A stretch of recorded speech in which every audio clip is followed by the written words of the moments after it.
Ikakasal ako sa lalaking yan?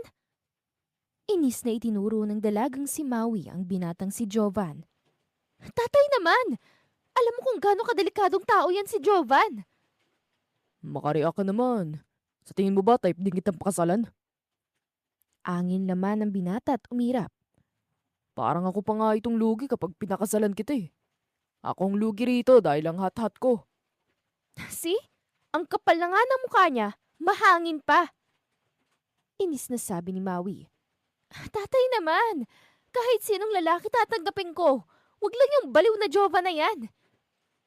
Dating kaibigan ni Maui si Jovan, ngunit nag-friendship over ang dalawa nang malaman ni Maui na nagtatrabaho ito sa underground at isang mafia boss.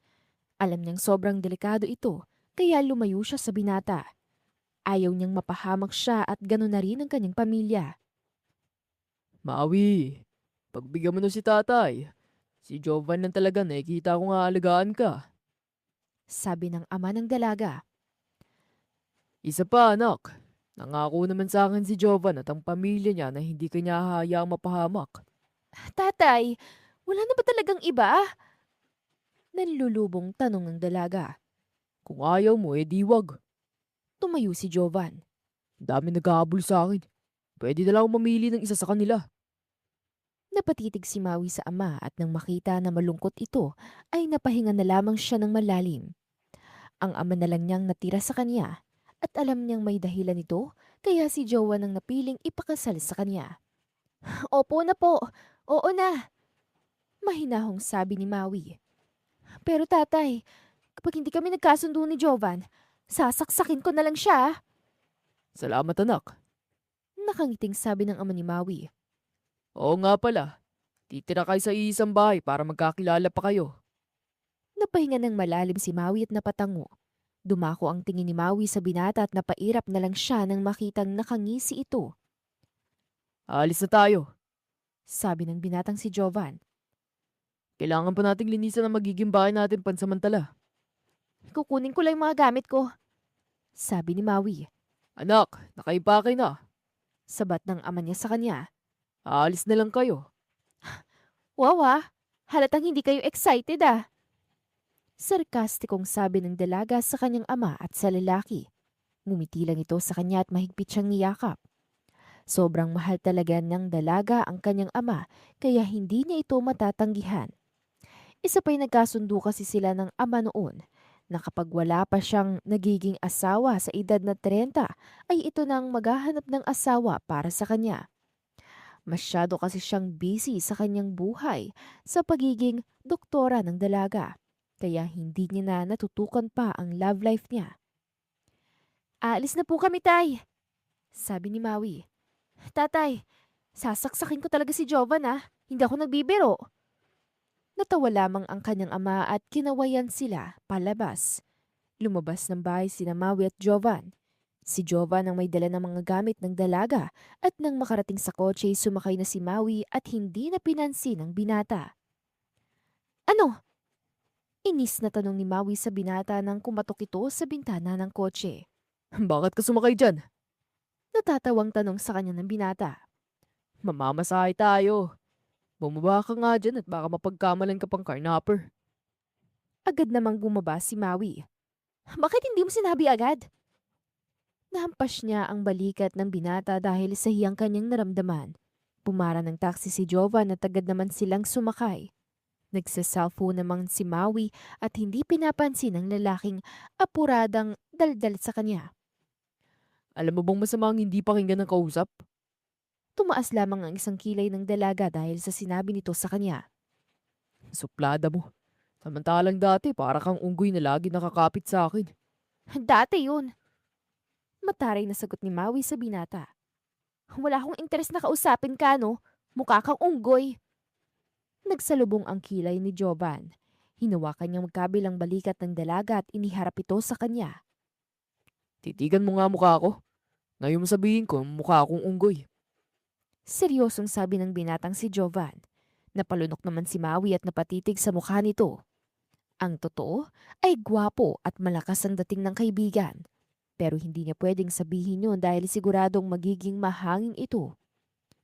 Mukha kang gorilya! Tinulak ni Maui ang binata.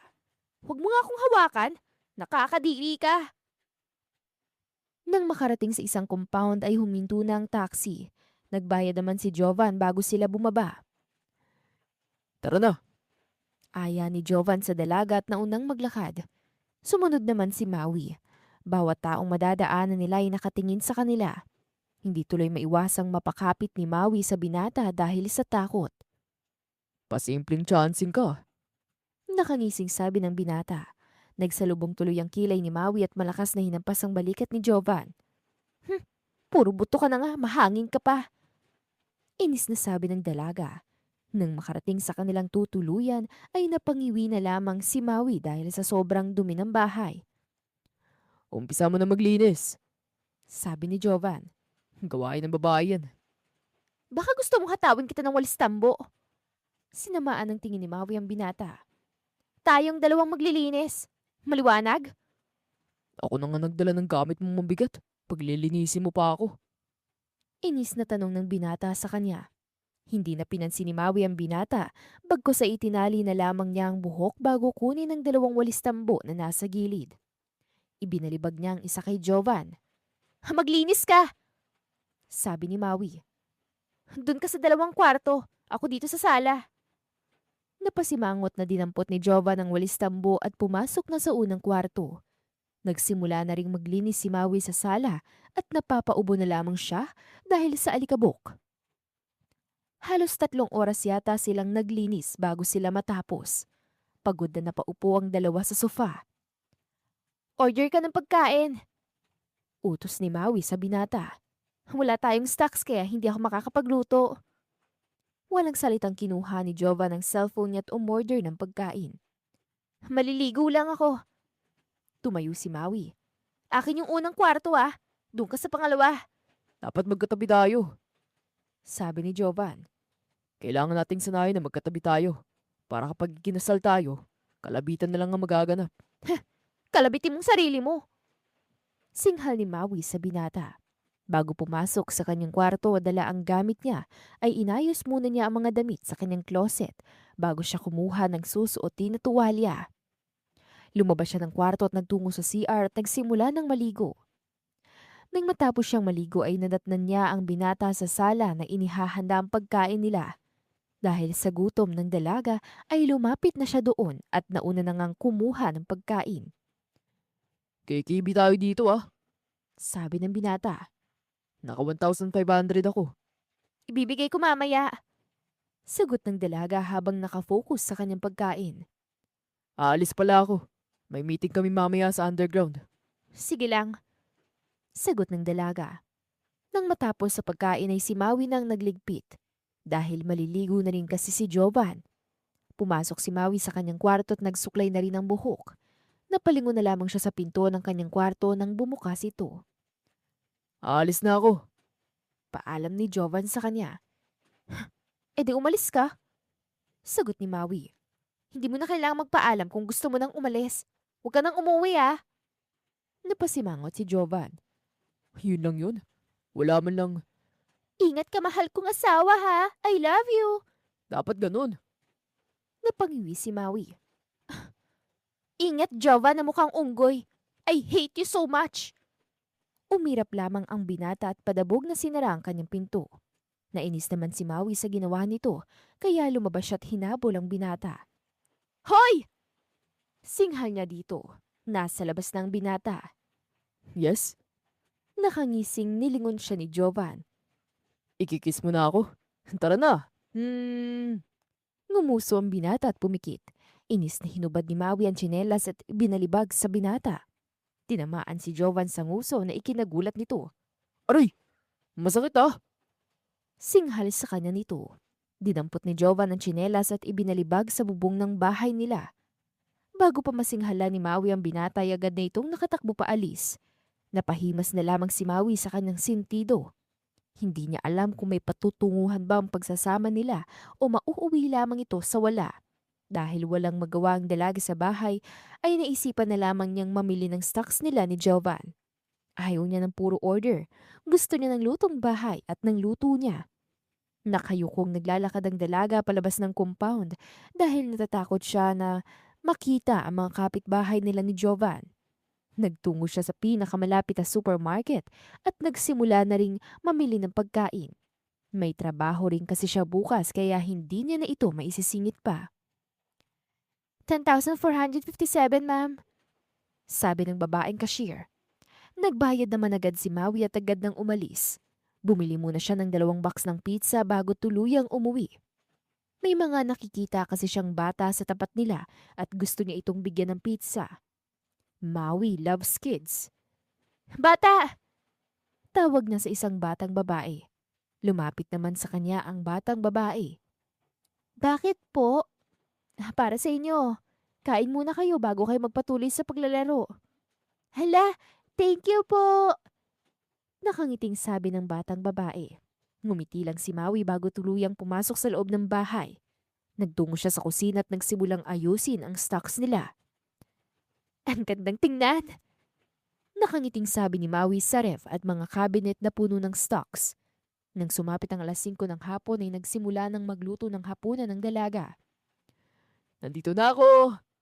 Hindi pinansin ni Maui ang binatang si Jovan. Welcome mo naman ako. Nilingon ni Maui ang binata at inirapan.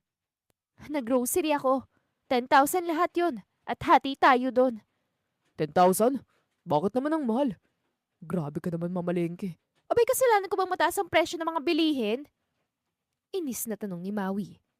Isend mo na lang sa bank account ko yung bayad mo. And please, shut up your mouth na. Naiirita ako sa'yo. Same feelings. Sagot ni Jovan at inirapan siya. Hindi na pinansin ni Maui ang binata at nagpatuloy na lamang sa ginagawa. Nang matapos siya, agad na siyang naghain at agad na silang kumain ng binata. Ikaw maghuhugas ng plato ah. Mahiya ka naman. Ako nang gumawa lahat kanina eh. Dapat hindi mo ginawa kung magrereklamo ka din. Masungit na tugon ni Jovan sa dalaga. Hindi kasi ako sa laula. Pairap naman na sagot ng dalaga. Shut up ka na nga. Nakakairita yung boses mo. Hindi makapaniwalang tumingin lang sa kanya ang binata at nagpatuloy na rin ito sa pagkain. Nang matapos ang dalaga ay agad siyang tumayo at iniwan sa kusina ang binata. Nagtungo siya sa kwarto at naglagay ng beauty mask sa muka. Pakiramdam kasi ng dalaga ay magkakaroon na siya ng wrinkles dahil sa inis ng binata. Multo! Nakakagulat ka naman. Ano ba yung itsura mo? Gulat na sambit ng binata nang magkasalubong sila palabas ng kusina. I need beauty rest. Sagot lang ng dalaga at nilampasan siya. Wala ka pang ang beauty. Nagbo-beauty rest ka na. Sabi ng binata sa kanya. Inis naman itong nilingon ng dalaga at sinamaan ng tingin. Anong walang beauty? Kapal na mukha mo ah. Parang hindi mo ako naging crush ah. Pagkakamali ko lang yun sa buhay ko. Tugon niya kay Maui. Hindi ko nga rin alam kung ano ba nagustuhan ko sa'yo eh. Hindi ka naman maganda. Wala ka pang dibdib. Napatingin ng dalaga sa dibdib niya as mas lalo siyang nainis dahil sa sinabi ng binata. Hoy! May dibdib ako no? Naka-private mode lang. Inis na sagot ng dalaga at tinalikuran ng binata. Nagtungo na lamang siya sa ref at kinuha ang yogurt na binili niya. Pagkatapos ay bumalik siya sa kwarto at kinain yung yogurt habang nanonood ng K-drama. Bad trip. Ang lakas talaga manlait. Wala nga siya sa kalingkingan ni Cha Yun-woo eh. Bulong ng dalaga. Nang matapos ang ilang episode sa pinapanood niya ay nakapagdesisyon na siyang matulog. Maaga pa kasi bukas ang pasok niya. Siguradong bukas pa siya makaka-relax. Sobra kasi ang relax na nararamdaman ng dalaga sa tuwing kasama niya mga pasyente niya at nakakausap niya mga ito. Kung pwede nga lang ay mas gusto niyang tumira sa ospital kasama ang mga pasyente kesa naman sa binata na takas sa mental. Napahinto ang dalaga sa pagsasara ng pinto nang bumungad sa harapan niyang binata. Nakabihis at may hawak itong susi. Iatid na kita. Kaya kong sarili ko. I'm your fiancé. And you're my responsibility. Besides, diretso rin ako sa underground namin. Itadaan na kita sa ospital. Fine. Sagot ng dalaga. Tuluyang sinarado ang pinto ng bahay. Napaawang na lamang ang bibig ng dalaga nang bumungad sa kanyang sports car na nasa gilid ng kanilang bahay. Ang ganda no. Kotse ko yan. Tinapik-tapik ng binata ang kotse. Hindi na nagsalita ang dalaga at sumakay na lang. At nang makasakay si Jovan ay agad niya itong pinaandar. Ang ganda ng kotse mo. Siguro ang dami mo nang natakot na mga kalaban mo para mabili mo to, no? Komento ng dalaga habang pinagmamasdan ng kotse ng binata. Regalo sa akin to ni Papa. Natalo ko kasi siya sa shooting range kaya binilan niya ako. Ngumisi ang binata. Eh di ikaw ng mayaman. Nang makarating sa ospital ay walang paalam na bumaba ang dalaga. Ganun lang. Wala man lang bang thank you dyan? Napahinto sa pagpasok ang dalaga nang magsalita ang binata. Nilingon niya ito at nakita niyang nasa labas ito habang nakatingin sa kanya at nakataas pa ang isang kilay. Eddie, thank you! Sarkastikong sabi ng dalaga bago tuluyang pumasok sa loob ng ospital. Dumiretso ang dalaga ng kanyang office at nagsimula magpalit. Nang makapagpalit siya ay nagsimula na rin siya sa kanyang trabaho. Zaira! Kumusta ka na? Nakangiting bati ng dalaga sa cancer patient niyang isang batang babae. Magaling na po ako. Makakalabas na raw po ako bukas. Salamat po sa tulong, Doc Maui. Nakangiting sagot ng batang babae. Pagaling ka ha. Soon magkakatrabaho na tayo sa work. Hinaplos niya ang pisngi ng bata. Pagkatapos makipag-usap ng dalaga sa batang babae ay dinalaw naman niya ang ibang pasyente niya na kanyang inoperahan. Dok, may bago po tayong pasyente. Dumating ang isang nurse na lalaki. Gunshot po. Nasa ER po yung lalaki. Tumango ang dalaga at nagtungo sa ER. Natigilan na lamang siya nang makita ang lalaki na sa hospital bed at may dugo sa tagiliran. Hello, my beautiful wife. Nagawa pa nitong ngumisi kahit na namumutla na. Nurse, pakikuha nga ang gamit ko. Utos ng dalaga at nilapitan ng binata. Ano nangyari sa'yo? Ang yabang mo pa kanina. Natsambahan. Malalim bang tama? Sagot ng binata. Daplis lang pero medyo malalim. Nang dumating ang mga gamit ng dalaga ay sinimulan na niyang gamutin ang sugat ng binata. Kinailangan pa rin niyang tahiin yun dahil masyadong nakabuka ang sugat. Masyado ka kasing mahangin, kaya yan tuloy na papala mo. Sabi ng dalaga habang nakatingin sa sugat ng binata. Nang lingunin niya ang binata ay nakita niyang tulog na ito. Napatawa na lamang ang dalaga nang makitang nakangangapa ang binata. Napailing na lamang ang dalaga bago tumayo at hubara ng suot ang medical gloves. Lagi niyo siyang tingnan. Kapag bumaba ang blood pressure niya, tawagin niyo lang ako. Bili ng dalaga sa babaeng nurse na nakangiting tumango naman ang mga ito na ani mo ba'y tila'y kinikilig. Hindi tuloy maiwasan ng dalaga na taasan ito ng isang kilay. Fiancé ko pala yan. Dagdag pa ng dalaga. Huwag nga kayong kiligin. Nilampasan niya ang nurse pagkatapos tapikin ang balikat. Nagpatuloy sa trabaho ang dalaga hanggang sa sumapit ang tanghalian. Dok, kailangan po kayo sa OR ngayon. Napahinto na naman ang dalaga dahil sa sinabi ng isang nurse. Plano na sanang kumain kaso mukhang hindi na naman matutuloy. Tumango lang ang dalaga at sumunod na sa nurse. Inoperahan ng dalaga ang isang batang na hit and run. Kritikal ang lagay ng bata kaya ilang oras ang inabot niya sa operating room. Pagod na hinubad ng dalaga ang kanyang gloves nang matapos siya. Naupo siya sa isang upuan at napasandal na lamang. You look tired.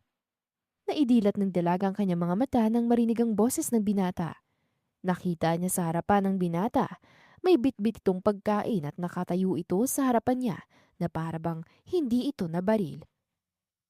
Hindi ka pa na-discharge. Kailangan pang bumalik sa hospital bed mo. Kaya ko na. Kumain ka muna sa office mo. Baka sabihin mo masamang asawa ko dahil hindi kita inaalala. Hindi kita asawa. Huwag mo muna akong binubwisit at baka hindi kita matansya. Masungit na sabi ng dalaga sa katumayo. High blood ka na naman oh. Natatawang sabi ng binata. Naglakad ang dalawa patungo sa office. Ang mga katrabaho ng dalaga ay pinagpipiestahan silang dalawa ng tingin. Anong dala mo? Nax, paborito ko to ah. Hindi mo naman sinabing inala mo pang paborito ko. Huwag kang assuming. Si tatay mo nagsabing bilan kita niyan. Kumain ka na lang. Ma-high blood ka na naman sa akin eh. Napahawak ang binata sa tagiliran at umupo sa couch. Hindi na nagsalita pa ang dalaga at nagsimula ng kumain. Pasimple niyang nilingon ng binata dahil napapangiwi ito habang sapo-sapo ang tagiliran. Masakit bang sugat mo? Ito, pain reliever. Kapag hindi pa rin mawala, iko-confine na kita. Sambit ng dalaga at tumayo. Inabutan niya ng gamot at tubig ang binata. Ininom naman yun ng binata bago muling sumandal at pumikit. Mukhang matutuluyan ka na. Sa akin mo na ipamana ang sports car mo ah. Pagbibiro ng dalaga at muling nagpatuloy sa pagkain. Kahit hindi pa ako namamatay, ang mga pag-aari ko ay sa'yo na rin kapag kinasal tayo. Magiging hot rich sugar daddy mo ko. Nakapikit na sabi ng binata. Rich lang, hindi hot. Matulog Baka ka na nga lalong dyan. sumakit ang sugat mo dahil sa kahanginang taglay mo. Nakangising sabi ng dalaga. Ngumisi lamang ang binata at nahiga sa couch ng dalaga. Ipinatong ng binata ang isang braso sa kanyang muka. Hindi na nag-ingay pa ang dalaga para hindi maistorbo ang binata. Nang matapos sa pagkain ng dalaga ay nagpahinga siya saglit bago bumalik sa trabaho. Nang sumapit ang off niya ay bumalik siya sa office para kunin ang gamit niya at para ayain na rin ang binata na umuwi. Tulog ka pa rin? Walang ingay na naglakad palapit ang dalaga sa binata. Natitigan ng maigi ng dalaga kung gaano kagwapo ang binata. Napahagik-hik tuloy siya at tinusok-tusok ang makinis at maputing mukha ng binata.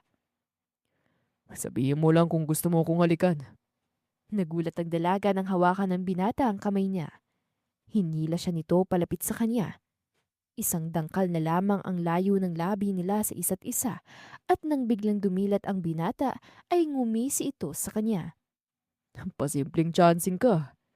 Pang-asar ng binata sa kanya. Assuming ka naman! Tara na nga! Uuwi na tayo! Singhal niya at mabilis na tumayo. Namumula ka. Natatawang sabi ng binata at tumayo. Dapat ganun mo ko laging gigisingin ah. Kapag ganun ka kasi kalapit, ang ganda mong tingnan. Sinasabi mong pangit ako. Masamang tingin ni Maui sa binata. Gusto mong dagdagan ko yung tahi sa katawan mo kahit wala ka namang sugat? Ito naman, high blood ka na naman agad eh. Natatawang sabi ng binata. Saktong pagiging high blood mo. Kasi feeling ko, kulang ako sa dugo. Hindi na pinansin ni Maui ang binata at dinampot na lamang ang kanyang bag. Ako na magdadrive. Naglahad ng kamay si Maui. Akin ang susi ng sports car mo. Ako na, kaya ko naman eh. Ako na sabi. Isinuot ng dalaga ang kanyang kamay sa bulsa ng binata at kinapa-kapa ito. Easy lang. Baka ibang makapa mo dyan. Tumatawang sabi ni Jovan. Nasa ganong sitwasyon sila nang biglang bumukas ang pinto. Parehong napalingon ng dalawa sa pumasok. Sorry po, namaling kwarto lang po yata ako. Sabi ng nurse. Naisip na may ibang nangyayari. Bago makapagsalita si Maui ay umalis na ito. Inis na itinuloy na hinampas ni Maui ang binata. Bahala ka na nga! Inis na sabi niya at padabog na lumabas sa office niya. Malakas namang napatawa si Jovan at sumunod sa dalaga.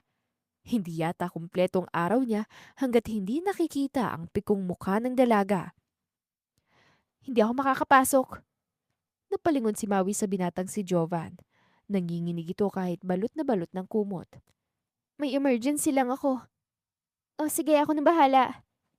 Tugon ng kausap ni Maui sa kabilang linya. Sana maging okay ka na. Salamat ah. Ibinaba ni Maui ang tawag bago nilapitan si Jovan na inaapoy ng lagnat. Gusto niyang dalhin sa ospital ang binata pero ito na mismo ang may ayaw.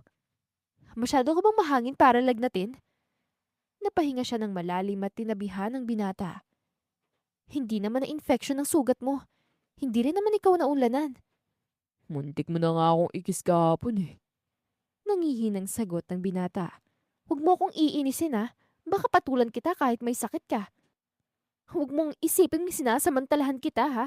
Dahil ooperang kita nang walang anesthesia. Natawa lang ang binata at nanginginig na niyakap pabalik ang dalaga. Sana lagi ako may sakit. Para sweet ka lagi sa akin. Hirit ng binata. Hindi maiwasan ng dalagang mahina itong dibdiban. Natawa na lamang si Jovan at sumiksik sa kanya. We always cuddle when we were sleeping together. Sabi ng binata. Ganito tayo ng mga panahong malapit pa tayo sa isa't isa. Oo, ng mga panahong hindi ka pa delikadong tao at may tiwala pa ako sa'yo. Mahinang sagot ni Maui sa kanya. And then one day, you suddenly pushed me away. Mahinang bulong ni Jovan. Masisisi mo ba ako? Gusto ko ng tahimik na buhay, yung walang kapahamakan. Takot ako, Jovan. You know how much I treasure my life. Paano na lang kung mawala ko? Paano si tatay? Pahina ng pahina ang boses ni Maui. Sa tingin mo ba, hahayaan kita masaktan? I treasure you the most, Maui. Hindi ako papayag na may makapanakit sa'yo. Napakagat si Maui sa ibabang labi niya. Matulog ka na, Jovan. Kailangan mo na magpahinga para may lakas kang asarin ako. Hindi na kumibo si Jovan at tuluyan na lamang natulog. Hindi rin namalaya ni Maui na nakatulog na rin siya. Nang magising ang dalaga ay alauna na ng tanghali. Maingat itong bumangon sa pagkakahiga at hinipo ang lalaki. Nakahinga siya ng maluwag nang hindi na ito masyadong mainit. Nagtungo na siya sa kusina at nagsimulang magluto ng tanghalian nila. Tinola ang niluto niyang ulam para may sabaw para kay Jovan. Nang matapos magluto si Maui ay nilagay niya sa isang tray ang mga pagkain, ang plato, tubig, bago magtungo sa kwarto ni Jovan. Kakain na tayo. Nakangiti niyang sabi kay Jovan na kakagising lang pala. Inilapag niya ang tray sa mesa at inayos muna ang pagkain nila bago lapitan ng binata at tulong makatayo. Kaya ko na. Kahit na sinabi nitong kaya na niya, ay tinulungan pa rin siya ni Maui. Nang makaupo sila ay nagsimula na silang kumain. After mong kumain, paiinumin muna kita ng gamot. Jovan! Natigilan silang pareho nang makarinig ng sigaw mula sa labas. Jovan, Unggoy! It's Limuel! Sabi ni Jovan. Tumayo si Maui at lumabas ng kwarto. Nadatnan niya sa sala ang dalawang kaibigan ni Jovan na sina Brent at Limuel. Nasa kwarto ko si Jovan. Nilalagnat si Jovan. Ano bang kailangan niyo? Ay high blood agad. Magiinuman kami. Hindi siya pwedeng uminom. Masungit na sabi ni Maui. Kumain na ba kayo? Kung hindi pa, kumuha kayo ng pagkain sa kusina. Tinalikuran niya ang mga ito at binalikan ang kanyang pagkain. Sumunod naman ang dalawang kaibigan ni Jovan at naupo sa kama ng binata. Ang pangit ng bahay niyo. Ang yaman-yaman mo, Jovan, tapos dito mo lang pinapatira si Maui. Kung sasagutin ako ni Laura, hindi ko siya ibabayad sa ganito. Hindi ka nga type ni Laura eh. Sabi ni Maui at gumisi. Dito muna kami. Kapag maayos na ang lahat, ititira ko siya sa mansyon. Sabi ni Jovan. Alam niyo naman, mas gusto kong safety first. I want to eat. Sabi naman ni Brent at tumayo. Lumapit siya sa dalawang kumakain at nakikain. Hindi naman nagreklamo si Maui dahil mas gusto niya ito kumpara kay Limuel. Paano yung alak? Jovan, kailangan nating tirahin yun. Aba, imported ang alak na yun ah. Pas muna, sagot ni Jovan. Ayaw kong payagan ni Maui. Mahirap suwayin yan. Nambubugbog yan eh. Sali na lang natin sa inuman. Sabi ni Limuel. Gusto mo bang lumabas dito ng wakwak ang tiyan mo, ha? Sinamaan ng tingin ni Maui si Limuel. Tumahimik ka na nga dyan at baka hindi kita matansya. Napasimango tuloy ito. Buti na lang hindi ganyan kasungit ang Laura ko. Hindi na pinansin ni Maui ang kaibigan ng binata at nagpatuloy na lang sa pagkain. Nang matapos sila ay pinainom niya muna ng gamot si Jovan bago niya niligpit ang mga pinagkainan nila. Hinugasan nito ni Maui at nang matapos siya ay bumalik siya sa kwarto. Kapag nilagok mo yan, sasamain ka talaga sa akin. Sinamaan ng tingin ni Maui ang binatang si Jovan. Naakto namang lalaklaki ng isang boteng alak. Nilapitan nito ang binata at inagaw ang bote dito. Ayaw ni Mrs. Natatawang sabi ni Jovan. Iinumin niyo na lang ako dalawa. Doktora, may bisita po kayo. Ayan agad ang sumalubong kay Maui nang makalabas siya sa OR. Nasa office po siya naghihintay. Sige, thank you. Nakangiting sabi ni Maui. Hinubad niyang suot na gloves at itinapon nito sa basurahan. Nagtungo na siya sa washroom at naglinis bago siya dumiretso sa office niya. You look tired. Kaninang 11 a.m. pa ako nandito. 3:00 na. Late lunch ka na naman. Ang dami kasing pasyente eh. Sagot ni Maui at naupo sa tabi ng binata. Ang tagal mo na pala naghihintay. Hindi ka ba busy? Pinag-leave muna ako sa underground dahil sa nangyari sa akin. Pinagpapahinga muna ako. Gusto mo na kumain? O magpapahinga ka muna sandali? Papahinga lang ako. Sagot ni Maui at sumandal sa upuan. Tumayo si Jovan mula sa pagkakaupo at nagtungo sa likuran ni Maui. Minasahe niyang dalaga sa balikat at hindi na ito umangal. Mag-leave ka muna kaya. Kailangan mo mag-relax para naman maging maayos ang pakaramdam mo. Kaya ko naman. Isa pa, nawawala naman agad ang pagod ko sa tuwing nakikita ko ang ngiti ng mga patients ko. Napatango si Jovan. Next week, mag-file ka ng 1 week leave. Pupunta tayong Boracay for vacation. At doon din natin imimit ang organizer ng wedding natin. Sige. Relax na sagot ni Maui. Nagtaka ang binata dahil hindi na ito umangal. Pero isinawalang bahala na lamang niya dahil ayaw niyang batiin ang good mood ng dalaga. Okay na ako. Kakain na ako. Salamat sa massage. Maya-maya ay sabi ni Maui. Tumango lamang si Jovan at naupo na sa tabi ng dalaga.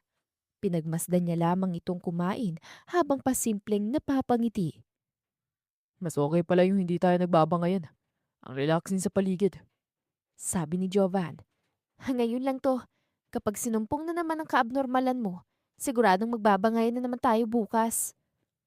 Ikaw lang naman ang laging may sumpong eh. Nakangusong sabi ni Jovan. Hindi na kinibo ni Maui ang binata at tinapos na lang ang kanyang kinakain. Nang matapos na siya ay si Jovan na rin ang nagtapo ng pinagkainan niya. May duty ka pa? Tanong ni Jovan sa dalaga. Wala na, pero hanggang 5 p.m. pa ako dito. Itatapusin pa kasi akong reports. Magpapahinga lang ako saglit bago ako magsimula. Sagot ni Maui. Hindi na kinibuan ni Jovan ang dalaga at pinahiga na lamang ito sa hita niya para mas makapagpahinga ito ng maayos. Sinusuklay niyang buhok ng dalaga gamit ang kanyang daliri. Naalala mo ng mga panahong huling pagkikita natin?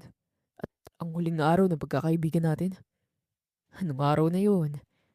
Dapat aamin na ako na gusto kita. Bad trip ka kasi. Ang tagal kong inipon ng lakas ng loob ko. Tapos ganun ang ibubungad mo sa akin. Hindi mo alam ang ginawa kong pagmamakaawa sa harap nila papa ko. Hindi pa rin sumagot ang dalaga kaya nilingon ito ni Jovan. Hindi alam ni Jovan kung matutuwa siya o maiinis nang makitang tulog ang dalaga. Alam mo bang matagal ko ring inipon ng lakas ng loob ko ngayon? Para lang sabihin sa'yo yun. Mahina niyang kinurot ang pisngi ni Maui. Tulog ka lang dyan. Ako na bahala sa report mo. Hinubad ni Jovan ang jacket niya at yun ang pinaunan sa dalaga. Tumayo si Jovan at nagtungo sa desk ng dalaga. Binuksan niyang laptop ng dalaga at tiningnan ang ginagawa nitong reports. Aba, nag-aaral yata ako ng doktor. Nakangising sabi ni Jovan at sinimulang gawin ang report ng dalaga. Saglit lamang niya itong tinapos dahil sisiw lang sa kanyang bagay na yun. Nang matapos ni Jovan ay tulog pa rin ang dalaga. Nagsi-cellphone na lamang siya habang hinihintay na magising ang dalaga. Ayaw niyang galawin ang mga gamit nito dahil baka magalit ito sa kanya. Nasa ganoong sitwasyon ang binata nang bumukas ang pinto at iniluwal ang isang lalaking doktor. Yes? May kailangan ka ba kay Maui? Tulog kasi ang misis ko eh. Tanong ni Jovan sa doktor na lalaki. Nothing. I just want to invite her for dinner. No need pre. Kasabay na niya ako magdi-dinner. Walang emosyong sagot dito ni Jovan. Distansya lang din sa misis ko ah. Selosong tao ako. Baka ambulansyang bagsak mo pag nagkataon. Kiming ngumiti lang ang lalaking doktor at lumabas. Napasimangot na lamang si Jovan at pinagpatuloy ang paglalaro sa cellphone niya. Ilang oras pa ang lumipas ay nagising na rin ang dalaga. Nagkusot ito ng mga mata. Uwi na tayo. Magluluto ako ng dinner natin. Teka, gagawin ko pa yung report ko. No need na. Nagawa ko na. Nag-aral ako ng medic no. Kaya saglit ko lang natapos ang report mo. Sagot nito sa kanya. Nagsalubong naman ang kilay ni Maui at nilapitan ang kanyang laptop. Hindi siya makapaniwala na tapos na talaga ang report at malinis pang pagkakagawa nito. I-email mo na yan tapos uuwi na tayo. Sabi ni Jovan. Tumango lamang si Maui at inimail sa kanilang head ang report niya. Nang matapos siya ay umuwi na rin sila ni Jovan. Anong gusto mong dinner? Hmm, pork steak. Luto ka rin ng patatas. Sagot ni Maui. Tumangulang si Jovan at ininto ang sasakyan. Bumaba ang dalawa at naglakad palapit sa pinto. Natigilan na lang sila nang makita ang isang babaeng nakaupo sa gilid ng bahay nila. Puro ito sugat at pasa. Sobrang payat din ang katawan nito. Bata. Nilapitan nito ni Maui. Nag-angat naman ng tingin ng batang babae. Natigilan si Maui nang makilala kung sino ito. Ito ang batang babaeng inabutan niya ng pizza noon. Teka, ano nangyari sa'yo? Alilang tanong ni Maui at hinaplos ang pisngi ng bata. May mga sugat at pasa ito sa muka. Umiiyak ito na yumakap sa kanya. Binugbog nila ako, tapos umalis sila. Iiwan nila ako mag-isa. Hinaplos naman ni Maui ang likod ng bata at binuhat. Gagamutin ko sugat mo, ha? Tumahan ka na, baby. Pumasok si Maui sa loob at inupo ang bata sa sofa. Nagmamadali niyang kinuha ang medicine box niya sa kwarto bago balikan ng batang babae. Jovan, kaya ko na to. Magluto ka na. Sabi ni Maui sa binata. Alangan man si Jovan ay tumango na lamang at nagtungo sa kusina.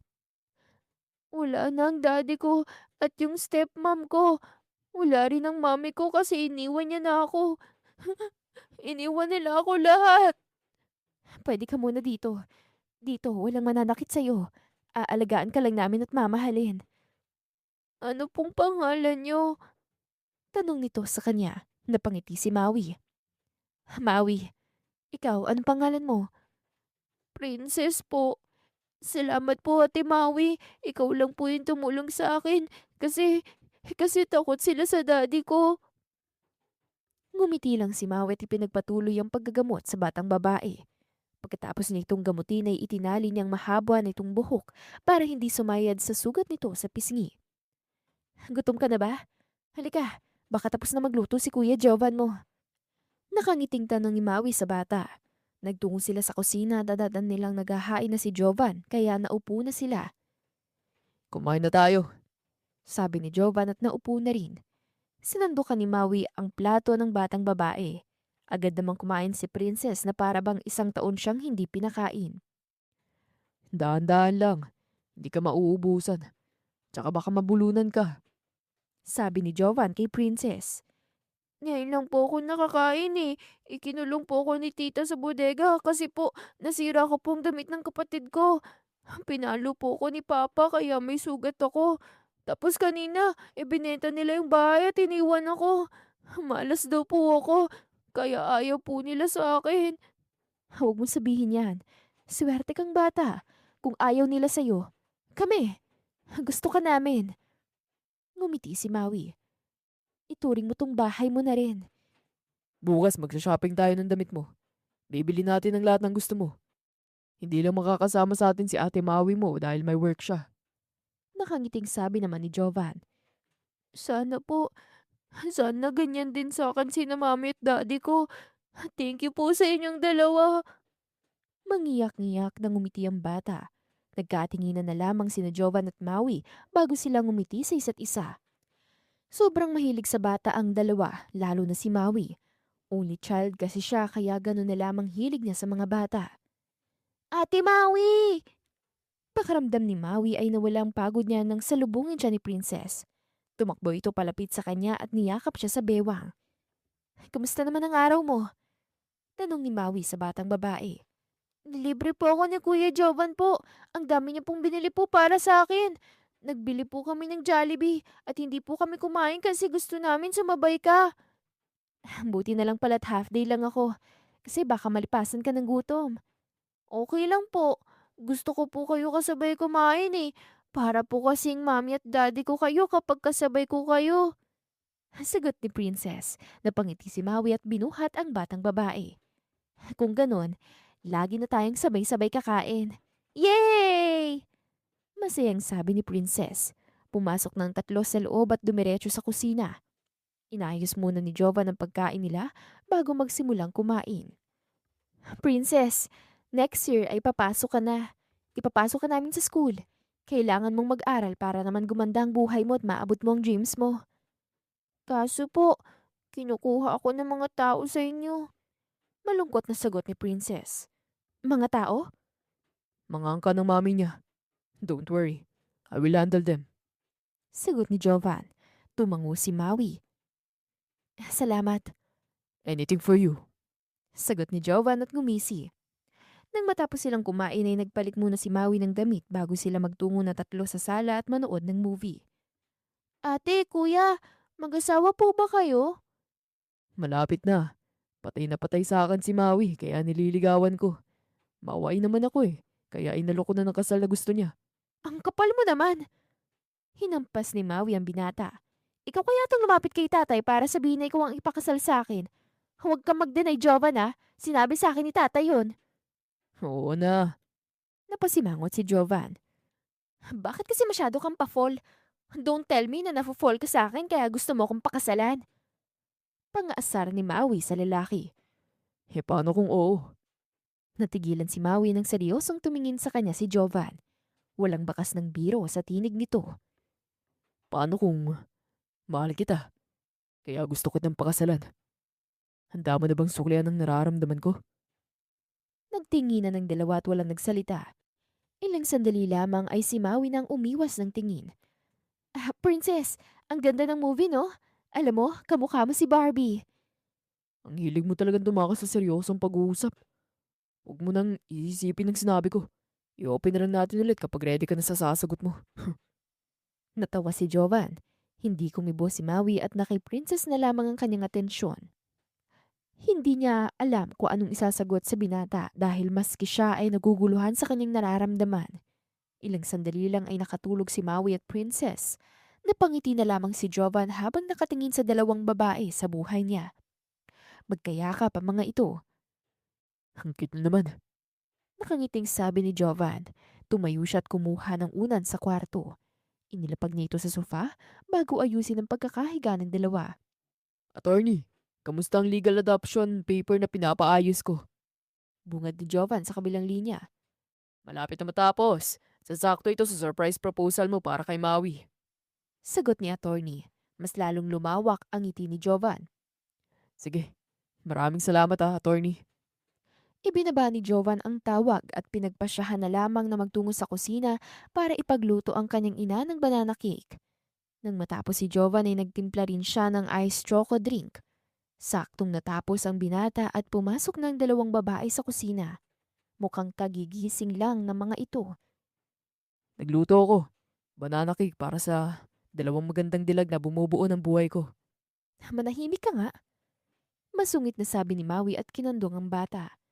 Princess, gusto mo nang kumain? Opo.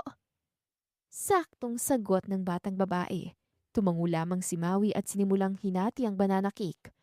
Kumakain ng dalawang babae habang si Jovan ay parang tangang nakangiti habang nakatingin sa dalawa. Mukha ka pong papi. Ganyan po dating itsura ng papi namin tuwing manghihingi ng food. Pasalamat kayo at mahal ko kayo. Napanguso naman si Jovan, samantalang si Maui naman ay napatawa ng malakas. Natigilan si Maui dahil sa sinabi nito. Ay, ang cute-cute talaga na mag-ina ko. Ang ganda ng anak kong si Princess. Kamukhang kamukha ako. Ang asawa ko naman, maganda na. Sexy pa. Tumigil ka nga. Para kang sira dyan. Naiilang na sabi ni Maui. Namumula na rin ang pisngi nito. Anak mo po ako? Napalingon sila kay Princess. Umiiyak ang bata. Ibig sabihin, may daddy at mami na ulit ako. Gusto ko po, sa inyo na lang ako. Huwag kayo na po ibigay sa mga gustong kumuha sa akin. Ayoko po sa kanila. Binuhat ni Jovan ang batang babae at inupo sa kanyang kandungan. Pinunasan niya ang luha nito. Sino namang may sabing ibibigay kita sa kanila? Sa amin ka na. Anak ka na namin. Hindi ako papayag na may mananakit na naman sa'yo. Huwag ka mag-alala. Ipaglalaban kita kahit sa ang korte tayo humantong. Sa amin ka na ng mami-mami mo. Kung gusto nila ikaw, gumawa sila. Tama ang daddy, Jovan mo. Sa amin ka na lang at hindi namin hahayaang kunin ka ng iba at masasaktan ka pa nila. Ngumiti ang batang babae. Grabe, ang swerte ko po. Maganda at pogi ang bagong mami at daddy ko. Mababait pa sila. Salamat po sa inyong dalawa ha. Promise ko po magpapakabait po ko at hindi ko kayo iiwanan. Siyempre naman. Group hug nga tayo. Ang bantot ng kilikili mo! Reklamo ni Maui dahil nasa mukha niyang kilikili ng lalaki. Langapin mo yan. Mawawala rin ang amoy niyan pagkatapos. Mga asar ni Jovan at lalo pang hinigpitan ng yakap sa dalaga. Natawa na lang tuloy si Jovan habang pilit kumakawala si Maui at sinusuntok siya sa tagiliran. Daddy, nasa heaven po ba tayo? Tingnan mo po, nasa cloud tayo. Napanguso si Princess habang nakatingin sa ulap sa labas. Wala tayo sa langit. At saka bawal dun ng daddy mo. Hindi siya tatanggapin sa lugar na yon. Porke ba? Napasimangot si Jovan. Papunta sila ngayon sa Boracay at 10 minutes na lang ay lalanding na ang eroplano na sinasakyan nila. Ilang minuto pa nga ituluyan ang naglanding ang eroplano. Bumaba na sila ng eroplano at ang binata ang nagdala ng mga gamit nila. Kaya naman nahuhuli ito sa paglalakad.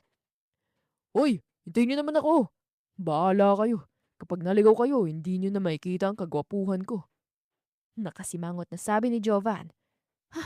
Ang hangin talaga. Singhal ni Maui sa kanya. Nang makalabas sila ng airport ay agad silang sumakay sa isang sasakyang asul. Kotse mo? Tanong ni Maui sa binata. Kotse natin. Pagtatama ni Jovan at kumindat. Umirap lang si Maui sa binata at hindi na ito pinansin. Halos kalahating oras ang binyahe nila bago huminto ang kotse sa Boracay Beach. Hala! May dagat! Haligo po tayo! Sigaw ni Princess at masayang itinuro ang dagat. Kakain muna tayo, hindi pa tayo kumakain oh. Sabi ni Maui sa batang babae. Tumangulang si Princess at humawak sa kamay niya. Inabot naman ni Jovan ang gamit nila sa isang lalaki at pinadala ito sa tutuluyan nila. May seafood restaurant malapit dito. Let's have our lunch there. Hinawakan ni Jovan ang isang kamay ni Princess at inaya itong maglakad. Naglakad ang tatlo sa buhanginan habang patungo sila sa isang seafood restaurant. Kung titingnan ay para silang isang masayang pamilya. Ang saya ng ganito. Para tayong isang happy and perfect family. Kasal na lang ata ang kailangan, Maui. Nakangiting sabi ni Jovan. Kailan bang kasal natin? Kailangan kong mag-prepare dahil makakasama ko ang pinakamahanging lalaki sa buong mundo. Tumango si Maui. Basta, excited na ako na makasama ang pinakamaldita pero pinakamagandang babae sa buong mundo. Paano naman po ko? Nakangusong sabat ni Princess. Natawa naman si Jovan at binuhat ito. Siyempre, excited ang Daddy Jovan na makasama ang pinaka-cute at pinakamagandang bata na si Princess. Ngumiti ito at hinalikan siya sa pisngi. Nang makarating sa restaurant ay agad na umorder ang tatlo at nagsimulang kumain. Pagkatapos nila ay nagtungo na sila sa isang hotel para magbihis at makaligo na sa dagat. Okay lang ba? Nahihiyang tanong ni Maui na nakasuot na ngayon ng bikini. Wow! Masyado kang sexy sa suot mo. Paniguradong maraming lalaking titingin sa'yo niyan. Pero okay lang sa akin. Willing naman ako makapagsuntukan kapag binastos ka nila. Ngumiti si Jovan. Tara na po ba? Gusto ko pong makapag-swimming. Sabat ni Princess na sobrang excited na. Tara na nga. May bata nang excited. Kaya kailangan na nating bumaba. Hinubad ni Jovan ang suot na t-shirt. Napaiwas tuloy ng tingin si Maui nang tumambad sa kanya ang katawan ng binata. Sige. Dinampot ni Maui ang cardigan niya at isunuot muna. Bumaba ang tatlo at agad na lumusong sa dagat. Hawak ni Jovan ang batang si Princess dahil baka malunod ito. Huwag kang lalayo ah. Dito ka lang sa tabi ko dahil may mga lalaking nakatingin sa'yo. Sabi ni Jovan kay Maui. Tumangulang naman si Maui. May isang Amerikanong tumabi kay Maui kaya naman agad siyang hinapit ni Jovan sa bewang. Napalunok na lamang si Maui dahil naiilang siya sa palad ng binata. Tinangay sila ni Jovan palayo doon. Nakahinga siya ng maluwag nang bitawan siya nito. Giniginaw na ako. Kayo na lang munang maligo dyan. Sabi ni Maui. Umahon siya at isinuot muli ang cardigan. Umupo siya sa dagat sa lilim at pinagmasdan sina Jovan at Princess na masayang naliligo sa dagat. Napangiti siya habang nakatingin sa dalawa. Masyado na siyang naguguluhan sa nararamdaman. Ipinangako niya sa kanyang sarili na hindi siya mapufall sa binata, pero mas lamang ang pagkahulog niya kaysa sa kagustuhan niyang umatras sa kasal. Masyado kasing pa-fall ang binata, kaya hindi niya natuloy na iwasang mahulog dito. Ilang sandali lamang ay umahon na rin sina Jovan at Princess. Napagpasyahan na nilang bumalik sa hotel dahil nilalamig na rin ang mga ito. Ang saya po mag-swimming, Daddy! Mami, pwede po ba ulit mag-swimming bukas? Masayang sabi ni Princess habang sinusuklayan ni Maui. Oo naman, hanggat nandito tayo, magsiswimming tayo na magsiswimming. Yay! Masayang sabi ni Princess. Sa pagsapit ng gabi, umorder na lang ng pagkain si Jovan dahil pare-pareho silang napagod. May regalo pa ako, para sa'yo. Inilabas ni Jovan ang isang envelope at inabot ito kay Maui. Kunot noong kinuha naman ito ni Maui at binuksan. Unti-unting bumagsak ang mga luha ng dalaga habang nakatingin sa papel na hawak niya. Legal adoption yun para kay Princess. Ibig sabihin ay sa kanila na si Princess at maituturing na nila itong anak nila. To Totoo ba to? Jovan, sasampalin talaga kita kapag niloloko mo ko, ah. Maui, never kitang niloko at never kitang lolokohin. Thank you. Thank you talaga, Jovan. Hindi ko alam kung gaano ako kasaya ngayon. Salamat dahil palagi mo akong pinapasaya. Kahit pa palagi kitang sinisigawan at sinasaktan. Tumayo si Maui at niyakap siya. Wala eh, sobrang mahal kita. Lahat ng kasayahan mo kasayahan ko na rin. Lahat gagawin ko para sa ikakasaya mo. Tugon ni Jovan. Humiwalay sa yakap si Maui at hinirikan sa labi si Jovan. Natulala tuloy ito at kukurap-kurap na napatingin sa kanya. Mami, ano pong meron? Anak ka na namin, Princess. Sa amin ka na't wala nang makakakuha sa'yo. Ngumiti naman si Maui sa kanya. Talaga po? Salamat po! Mahal na mahal ko po kayong dalawa! Yumakap si Princess sa kanya. You kiss me? Napalingon sila kay Jovan. Mukhang ngayon lamang nakabawi mula sa pagkakagulat. Isa pa Maui, kiss mo ulit ako please. Magtigil ka nga dyan. Tapusin na natin ang pagkain. Masungit na sabi ni Maui. Napanguso naman si Jovan at nagpatuloy sa pagkain. Nang matapos kumain ay nauna na si Princess sa kwarto nila. Habang sina Jovan at Maui naman ay naglilinis pa. Maui, kiss ulit. Gusto ko ng kiss. Hinapit ni Jovan si Maui sa bewang. Bawal na. Naiilang na sabi ni Maui. Ngumisi lamang si Jovan at pinagdikit ang kanilang labi. Napapikit na lamang si Maui at tinugunan ng alik ng binata. Napahiwalay lamang sila sa isa't isa nang pareho silang kapusin ang hininga. Hindi na kita pakakawalan pa. Akin ka na Maui, kahit ipagtulakan mo pa ako. I love you, sa misis kong ubod ng sungit at ganda. Sa'yo lamang ako iiyak at sa'yo lamang ako luluhod gabi-gabi. Sabi ni Jovan at napangisi. Nangingilid naman ang luha ni Maui at bahagyang hinampas ang binata sa balikat. Sira ka talaga. Seryoso ako, kahit hindi nagdadasal. Luluhuran kita gabi-gabi. Pupuntahan ko na si Princess at baka pumayag pa ako bigla sa gusto mo. Umirap si Maui. Napahalakak naman si Jovan. Natatawang umiling-iling lamang si Maui bago magtungo sa kwarto nilang tatlo. Mami, saan po si Daddy? Kaninang umaga pa po siya wala pagising ko eh. Tanong ni Princess sa dalagang si Maui na kanina pa nasa kanyang tabi. Hindi ko rin alam, pero siguradong babalik din yun maya-maya. Hindi nun matitiis na hindi makita ang kagandahan natin. Appear po tayo dyan, Mami! Nakangiting sabi ni Princess. Natawa naman si Maui at nakipag-appear sa anak. Dahil naiinip sila sa loob ng tinutuluyan ay naisipan nilang lumabas at mamasyal. Mami, love mo po ba si Daddy? Nararamdaman at nakikita ko pong sobrang love niyo po si Daddy. Tanong ni Princess habang naglalakad sila sa buhanginan. Love ko si Daddy mo, pero secret muna ha. Alam mo na, mahangin din si Daddy mo eh. Ang saya nga po kasama ni Daddy. Kahit minsan po masarap siyang suntukin. Napahagik-hik ang batang si Princess. Napatawa ang dalawa dahil dito. Nakarating ang dalawa sa isang parang gubat na. Naupo sila sa isang bato at tinanaw ang mga taong naliligo. Mami, promise ko po sa inyo na mag-aaral ako mabuti. Tutuparin ko po mga pangarap ko at susuklian kong paghihirap nyo. Super love ko po kayo ni Daddy. Kahil kayo lang po nagpuno ng mga bagay na hindi ko naranasan sa totoong mommy at daddy ko. Tandaan mo, nandito lang kami ng daddy mo para sa'yo. I love you forever, our baby princess. Nandito lang pala kayo. Nahihilo ko kakahanap sa inyo. Buti na lang at pogi't magaling ako. Sabay na napalingon ng dalawa sa kanilang likuran nang may marinig silang magsalita. Isang ngiti ang nagmarka sa labi ng dalawa nang makita si Jovan.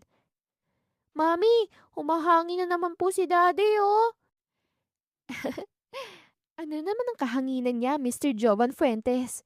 Nagsasabi lang ako ng totoo, Mrs. Maui Salvador Fuentes. Tara, road trip tayo. Ang daming magagandang tanawin dito. Oh. Tugon ni Jovan at lumapit sa kanila. Tumango lamang ang dalawa. Umalis sila sa lugar na yon at nagtungo sa kotse ni Jovan. Nagsimulang mag-road trip ang tatlo. Ang ganda po dito. Kapag nagkaroon po ako ng boyfriend, dito po kami pupunta sa unang date namin. Anak, masyado ka pang bata para mag-boyfriend. Mag-aaral ka muna ha. Pumuso si Jovan. Okay po, sagot ni Princess. Naglibang-libang lamang ang mga ito sa road trip hanggang sa abutan na sila ng gabi. Ang saya! Masayang sabi ni Maui nang makababa sila sa kotse. Hindi pa tapos ang kasiyahan. Tara, may inihanda akong special dinner para sa atin. Binuhat ni Jovan si Princess at hinawakan ng kamay ni Maui. Nagpatianod naman ang dalawa sa kanya. Ilang saglit lamang ay nakarating sila sa parte ng buhanginan. May 3 upuan at may isang mesa na may mga pagkain. Pinalilibutan din ito ng Christmas lights. Anong pakuluto? Nagngingiting tanong ni Maui. Ngisi lamang ang isinagot ni Jovan bago iupo si Princess. Naupo na lang din si Maui. Special dinner yan with my new and happy family. Kain na tayo. Nakangiting sabi ni Jovan. Tumango lamang si Maui kaya nagsimula na silang kumain. Sa gitna ng pagkain ay napangiwi na lamang si Maui nang may makagat siyang matigas na bagay. Ano ba to? Ang luma ng way ko no. Hindi ko alam kung ano pa bang dapat kong sabihin. Pero, will you marry me, Maui? Napakamot si Jovan sa kanyang ulo. Ngayon pa ba ako hihindi? Ngayon pang may unika iha na tayo at mahal na mahal kita? Ngumiti si Maui at sinuot ang singsing sa kanyang daliri. Mahal mo na rin ako. Seryoso ko ba? Hindi ka nagbibiro? Pakisambal nga ako, Maui. Feeling ko, nanaginip ako. Gulat na tanong ni Jovan. Sinapo ni Maui ang pisngi ng binatang natataranta bago pagtagpuin ang labi nila. Mahal kita, Jovan. Kahit mahangin ka, wala na akong pakialam ngayon sa buhay na meron ka. Mamahalin kita kahit ikaw pang pinakadelikadong lalaki sa mundo. Nakangiting sabi ni Maui. Congratulations, Mommy, Daddy! Masayang sabi ni Princess. Natawa naman ang dalawa bago halikan ng pisngi ng kanilang unika iha. Ang saya po ng dinner. Nakakakilig po kayong dalawa. Iba kasi humirit ang mami mo eh. Ace, sobrang kilig ko talaga kanina, Mommy. Hanggang ngayon naman po eh. Sabi nito. Napatigil silang tatlo sa paglalakad nang harangin sila ng 5 lalaki. May hawak itong mga baril at nakatutok sa kanila. Daddy! Takot na napayakap si Princess kay Jovan. Ganon din ang ginawa ni Maui. Alfredo, kung may kailangan kayo sa akin, ako na lang. Pabayaan yung mag-ina ko. Anong kami? Ibang ka ba? Lahat ng may koneksyon sa'yo at may damay na sa away natin. Maganda yung misis mo. Pwedeng pwede na sa akin. Seryosong bulong ni Jovan sa dalaga. Natatakot ako. Naiiyak na sabi ni Maui. Magtiwala ka lang sa akin. Dapa na! Sagot ni Jovan. Mabilis namang hinila ni Maui ang anak nila at dumapa sila. Napapikit na lamang si Maui at napayakap ng mahigpit kay Princess dahil sa sunod-sunod na putukan na kanilang naririnig. Hindi alam ni Maui kung gaano katagal ang putukan. Basta ninais na lamang niya itong huminto. Napadilat siya ng mata at inilibot ang paningin niya. Bagsak na ang mga kalaban ni Jovan. Ayos ka lang ba? Alilang tanong ni Maui sa anak. Umiiyak na tumango lamang si Princess bago ito yumakap sa kanya. Jovan! Jovan! Gumising ka, Jovan! Tarantang sabi ni Maui at nilapitan ng lalaking duguan din. Walang malay ang lalaki. May tama ito sa tagiliran at balikat. Napaiyak na lamang si Maui habang nakatingin sa kalagayan ng binata. Ilang pagsigaw pa bago may dumating na mga guard at tinulungan sila. Mula sa sasakyan hanggang sa ospital ay umiiyak lamang sina Maui at Princess. Magiging okay din ang daddy mo. Magtiwala ka lang. Magiging maayos din ang lahat. Pagpapakalma ni Maui sa anak na umiiyak pa rin. Hinalikan niya ito sa noo upang mapakalma. Napalingon na lamang si Maui sa OR at pinahira ng kanyang luha. Kailangan niya maging matatag dahil kapag binanghinaan siya ng loob ay madadamay ang anak nila ni Jovan. 3 oras siguro ang lumipas bago bumukas ang pinto ng OR at iniluwal ang doktor at si Jovan na nakahiga sa stretcher. He's stable now. Inilipat namin siya ng room niya. As of now, papaayos ko muna mga papel sa information desk. Sabi ng doktor. Tumango si Maui bago halikan si Jovan sa labi. Pagkatapos nun ay nagtungo siya sa information desk kasama ang kanilang anak. Nag-fill up siya ng papel doon at nagbayad na rin ng bills. Nang matapos siya ay nagtungo na siya sa kwarto ni Jovan. Nadatnan nila ang binata na mahimbing nang natutulog. Gising ka na po, Daddy. I love you po, Daddy ko. Gumising ka na para hindi na kami mag-aalala. Sige ka, magpapakasal ako sa iba kapag matagal kang gumising dyan. Hinalikan ni Maui ang kamay ng binata. Sa ospital na natulog ang dalawa dahil ayaw nilang iwan si Jovan. Nang magising si Maui at Princess ay nandoon na rin sina Brent at Limuel. Gising na rin si Jovan at tumatawa na para bang walang nangyari. Jovan! Nagmamadaling tumayo si na Princess at Maui. Nilapitan nila si Jovan at niyakap. Nakakainis ka! Puisit ka! Hindi mo ba alam kung gaano kami nag-alala sa'yo ni Princess? Kamusta ka na? Ayos ka na ba? Tumulo ang mga luha ni Maui. Okay lang ako. Pasensya na kung pinag-alala ko kayo ah. Hindi na mauulit. Wow! Mukhang may namumuong love story ah. So ano ang chika sa inyong dalawa? Sabat ni Lemuel. Engaged na kami. Nagkaamin na rin kami ng mga feelings namin. Sabi ko naman sa'yo eh. Patay na patay sa akin tong si Maui. Tanggapin ko yung kahanginan mo ngayon dahil may sugat ka. Sabi ni Maui. Ito ng anak nyo. She's beautiful. Sumingit naman si Brent habang nakangiti kay Princess. Siyempre po, magandang mamit daddy ko eh. May pagmamalaking sambit ng bata. Oo nga pala. Naitumba na namin si Alfredo. 10th floor ang hinukay ko para sa libing niya. Nasabi na rin ni boss na mag-leave ka muna at magpahinga. Bumalik ka na lang daw kapag tapos na ang kasal nyo kay Suplada. Sabi ni Lemuel. Hindi ka invited sa kasal namin ah. Bawal ang pangit doon at may sakit sa utak. Masungit na sabi ni Maui sa lalaki. Kung bawal ang pangit nun, baka walang maging bride. Nakangising sabi naman ni Lemuel. Jovan oh, inaaway niya ako. Parang batang sumbong ni Maui sa lalaki. Limuel, tumigil ka na. Baka hindi ka talaga namin imbitahin. Masungit na sabi ni Jovan sa kaibigan. Wow lang ah, siya na ang kinakampihan mo ngayon. Ang sakit mo, Jovan. Madramang napahawak si Lemuel. Mami, may sakit po yata siya. Pwede po bang shut up ka muna, Tito Lemuel? Baka mabinat si daddy ko dahil sa kaingayan mo eh. Nakangusong sabi ni Princess. Napahinga ng malalim si Muel. Mukhang nadagdagan pa ng malditang pamilya nyo ah. Na-check ka na ba ng doktor?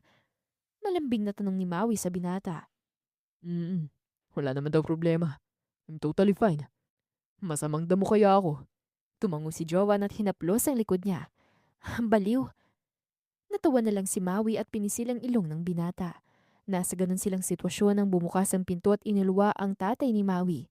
Kasama nito ang mga magulang ni Jovan. Tatay! I miss you, tatay. I miss you too, anak. Napalipad kami agad dito dahil nabaltaan naman nangyari kay Jovan. Tugon nito. Kamusta ka na, anak? Tanong ng ina ni Jovan sa kanya. I'm fine, ma. Sagot ng anak. Nilingon naman ni Jovan si Princess. By the way, meet Princess. She's our daughter. Siya na ba ang kinukwento mo? Tumango si Jovan sa kanyang ama. Hey little girl, I'm your handsome lolo. Hello po! Bati ni Princess at yumakap kay Jovan. Daddy, nahihiya po ko. Natawa tuloy si Jovan. Huwag kang mahiya, anak. Sige, mag-adjust ka muna ng kaunti kung naiilang ka pa. Tumango si Princess at yumakap lang sa kanya. Ibig sabihin ba nito, tuloy na tuloy ng kasal nyo? Nakangiting tanong sa kanya ng ama ni Jovan. Ngumiti si Maui at ipinakitang singsing sa kanyang daliri. Wala na pong atraso ng kasal. Sabi na nga ba't kayo talaga eh. OMG, kinikilig ako sa inyong dalawa. Masayang sabi ng ina ni Jovan. Sabi ko naman sa inyo eh. Patay na patay sa akin si Maui. Kung alam niyo lang kung paano niya ginawang pagpapapansin niya sa akin. Ha? Di ba po ba ikaw nagpapapansin kay mami? Lagi mo nga pong inaasar si mami para pansinin ka eh. Pasensya ka na, Jovan ah. Hindi na tatalab ang pagmamayabang mo dahil may kakampi na ako. Girl power kami ni Princess, no? Nakangising sabi ni Maui at lumapit sa dalawa. Kung ganun, boy ang gagawin natin para naman may kakampi ako. Sabi ni Jovan. Mahina naman siyang hinampas ni Maui dahil nakaramdam ito ng hiya. Ngumisi lamang ang binata at hinalikan ang kanyang kamay. Nagpalakpakan ng mga tao nang magtagpo ang labi ng dalawa. Yay! I love you po! Masayang sabi ni Princess at lumapit sa kanyang mga magulang. Ngumiti si Jovan at binuhat ang anak. We love you too, princess. Doon ka na lang muna kina Lola matutulog ah. Opo, sabi po kasi nila Lola kailangan niyo pong magbanding mamaya. Sagot ni Princess. Nilingon naman ni Jovan si Mawit kinindatan. Umusli lamang ang nguso ni Mawit inirapan ng lalaki. Nanguha muna sila ng litrato sa simbahan at nang matapos ay nagtungo na sa isang hotel kung saan magaganap ang reception nila. Paano ba yan? Asawa mo na ako. Ang swerte mo naman sa akin. Umiiral na naman ang kahanginan mo. Kailangan mo yatang mahampas sa ulo eh. Ito naman, nanlalambing lang eh. Pinagsiklop ni Jovan ang mga kamay nila ng kanyang asawa. I love you, misis ko. Misis kong mainitin palagi ang ulo. Mahal din kita, asawa. Kahit pa ikaw ang pinakamahanging nilalang sa buong mundo. Sagot ni Maui sa kanyang asawa. Naging masaya ang reception nila at nang matapos ay agad silang nagtungong dalawa sa kanilang kwarto. Misis ko, alam mo na. Alam ko, Jovan. Alam na alam kong matagal mo nang hinihintay ito. Tumaas ang isang kilay ni Maui. Ngumisi lamang si Jovan at hinalikan sa labi ang dalaga. Nung gabing yun ay buong pusong ibinigay ni Maui ang kanyang sarili sa asawang kanyang mahal na mahal. Mami! Mami, si Daddy pinapagalitan po si Prince! Pinatay ni Maui ang kalan at lumabas ng kusina. Nadatnan niya sa sala ang mag-ama. Umiiyak ang bunsong anak ni Maui at agad niya itong nilapitan. Ano na naman ginawa mo? Kunot noong tanong ni Maui sa asawa. Kinagat niya ako eh. Pinagsabihan ko lang. Napanguso naman na si Jovan habang napahinga naman ng malalim si Maui. Prince, di ba sabi ko sa'yo na huwag kang mangangagat? Bakit ganon? Opo, pangit si Daddy. Anak, kapag pangit ako, pangit ka din. Magkamukha kaya tayong dalawa. Ayaw ko mukha, Daddy. Maktol ni Prince. Wala namang nagawa kundi mapasimangot si Jovan. Kaya nga ako humiling ng lalaki dahil gusto ko may kakampi. Sa uli, magiging kakampi lang din pala ng mami nila. Agrabyado na ako sa pamilyang to ah. Panahon na siguro para gumawa ulit ng bago. Hindi na kailangan dahil may bago na. May bago ka na namang papalitan ng diaper. Baby number 3. Oo. Talaga? Ay yes! Lagot kayo sa akin dahil may kakampi na ako. Sigaw ni Jovan at tumalon-talon pa. Napailing naman si Maui at natawa habang nakatingin sa kanyang asawa na tila nanalo sa loto. Sa buhay at pamilyang meron ng dalaga, wala na siguro siyang mahihiling pa. May 2 anak na siyang makulit na masusundan pa ulit ng isa at may asawa pa siyang mahangin at mapagmahal. Magulo man ang pamilya nila ay ang mahalaga ay masaya sila at nagmamahalan ng buo. At diyan na po nagtatapos ang ating kwentong pinamagatang Arranged Marriage to a Mafia Boss. Kung nagustuhan mo ang kwentong ito, please don't forget to like, comment, share, and subscribe for more wonderful stories. Muli ako po si Miss Demi. Hanggang sa muli, paalam!